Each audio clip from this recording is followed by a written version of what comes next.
কুমিল্লা সীমান্তে 10 বিজিবির অভিযান, 1,15,00,000 টাকার ভারতীয় শাড়ি ও মোবাইল ডিসপ্লে জব্দ।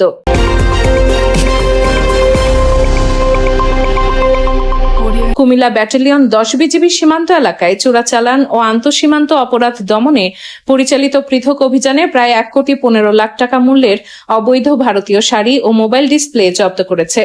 রোববার 2রা আগস্ট বিজিবির এক সংবাদ বিজ্ঞপ্তিতে জানানো হয়, সীমান্ত এলাকায় চোরাচালান প্রতিরোধে নিয়মিত অভিযানের অংশ হিসেবে ভোর 4:30 ও 5:30 কুমিল্লার 14 উপজেলার শিবের বাজার বিওপি এবং ফেনী সদর উপজেলার গীতাবাড়ি বিওপির বিশেষ টহল দল পৃথক মাদক ও চোরাচালান বিরোধী অভিযান পরিচালনা করে।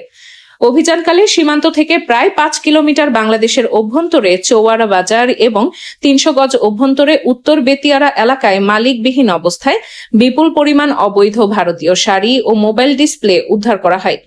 বিজিবি জানায়, জব্দকৃত পণ্যের আনুমানিক বাজার মূল্য 1,15,00,000 টাকা।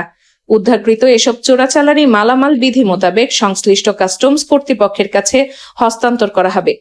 কুমিল্লা ব্যাটালিয়ন 10 বিজিবি জানিয়েছে, সীমান্ত এলাকায় চোরাচালান, মাদক পাচার এবং অন্যান্য আন্তঃসীমান্ত অপরাধ দমনে তাদের অভিযান ভবিষ্যতেও অব্যাহত থাকবে।